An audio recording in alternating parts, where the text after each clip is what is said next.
solutions.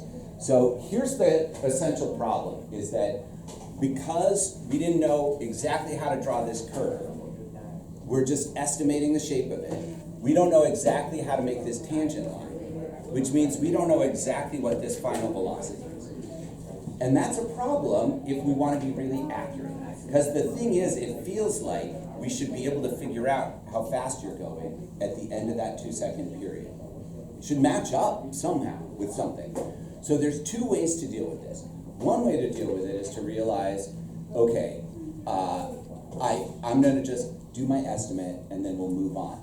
And in the lab, it asks you to calculate some displacements. You're going to calculate a displacement from here, and you're going to calculate a displacement from here.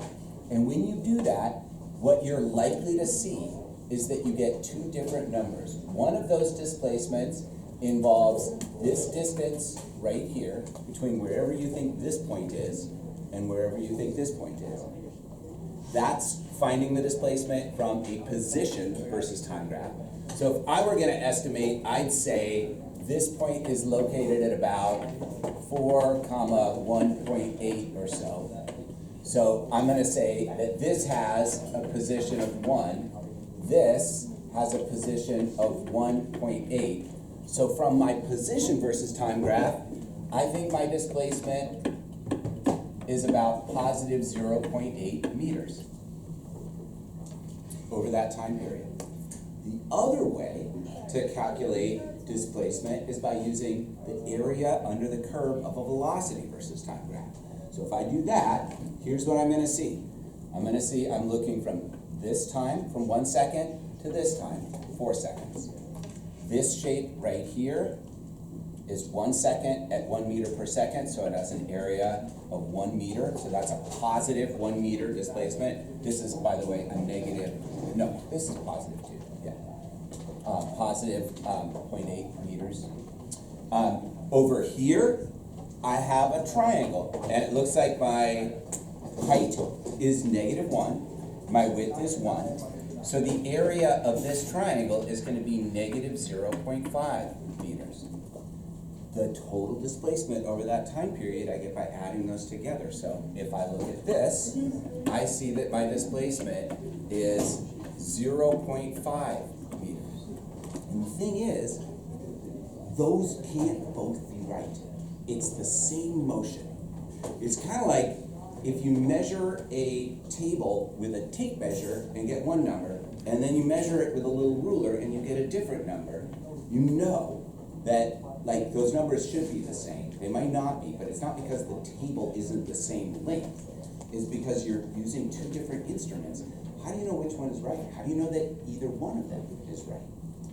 Well, so this is where you will start thinking about, okay, wait a second. Because if I know what the displacement should be, then I can make the other graph match. For example, if I know that the displacement should be 0.5 meters, then I can just redraw my position versus time graph so that it crosses at 0.5 meters. That doesn't seem like it's going to fit very well. Like if I make my actual displacement at 4 seconds 0.5 meters, then somehow I have to draw a curve. That's not going to fit. I think maybe the 0.8 is more accurate, which means that this velocity at this time must not be -1. It's going to be less than that, because I need to subtract a smaller amount. And that leads me to this insight, which is, wait a second, I have two ways to find displacement. One way I can find displacement is just by using my position versus time graph. And in some cases, I'm really certain. Like I know I went from 1 to 2 meters here. In other cases, it's a little bit less certain, like with this curve. But here's something we do know. From 3 to 5 seconds, from 3 seconds to 5 seconds, our displacement should be -1 meter. It has to be, because we're told that you go from positive 2 meters to positive 1 meter. That means on my velocity versus time graph, the area under my curve from 3 seconds to 5 seconds should be equal to -1 meter. The area should be equal to -1 meter. Since it's a triangle, that's gonna be 1/2 base times height. So -1 equals 1/2. What's my base? My base is 2 seconds, so that's 1/2 times 2 times height. 1/2 times 2 is 1. -1 divided by 1 is 1. My height has to be -1 of this whole triangle. So I drew this one wrong. I must have drawn this wrong. From 3 to 5 seconds, it's gonna have a height of -1 meter per second. So this is the actual velocity graph.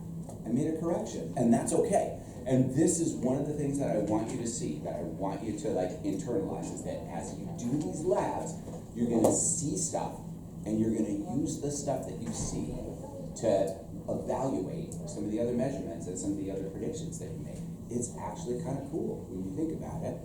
So we figured something out that we didn't know. We didn't know that we could figure this out, but we did. Our final speed, instantaneous speed, must have been -1 meter per second. This was wrong. My real tangent line looked closer to this. What does that mean? Well, it doesn't really help me draw this curve. I feel like I did a pretty good job of drawing this curve. But you know what it is going to do? This is going to help me do a better job of estimating the area of this section of the curve. Because now I know that it's this little triangle right here that I'm trying to find the area of. That little triangle has a height of -0.5 meters per second. So this is going to be -1. This right here is -0.5 meters per second. So the area of this section is going to be 1/2 times 1 second times -0.5. That's going to be -0.25 meters. I move 1 meter in the positive direction between 1 and 2 seconds. Then I move back 1/4 of a meter in the negative direction for a total displacement not of 0.5, but of 0.75 meters. Now compare that with my estimate from my graph up here. I estimated 0.8. I got 0.75 from my velocity. That's way closer. That seems reasonable. Now my graphs are all starting to come together. And this is how, this is why these graphs are so useful. Same information, basically, right? Like we built one of these graphs from the other. The motion is exactly the same. But for example, with the velocity versus time graph, we can find the exact displacement more easily than we can from the position versus time graph. The position versus time graph, we had to estimate what this curve looked like and estimate where this point was. On the velocity versus time graph, we know it's a diagonal line. So we know exactly where it ends. That means we know exactly what the area is. This is the correct theoretical displacement of this object between 1 and 4 seconds. It is 0.75 meters. This is a pretty good guess from the position versus time graph. Right? So again, if you're firing on all cylinders, that's great, but now you've seen some stuff that you can think about. So I'm gonna let you work for a little bit more, and then in about 10 minutes, I'm gonna go through the second conversion practice. So hold tight. If you're working on those, just keep going, and then we'll go through it together, and I'll do it relatively quickly so that, again, if you're working, you don't need to pay attention to me, but if you want to see how I solve that one, you'll get a chance to do it.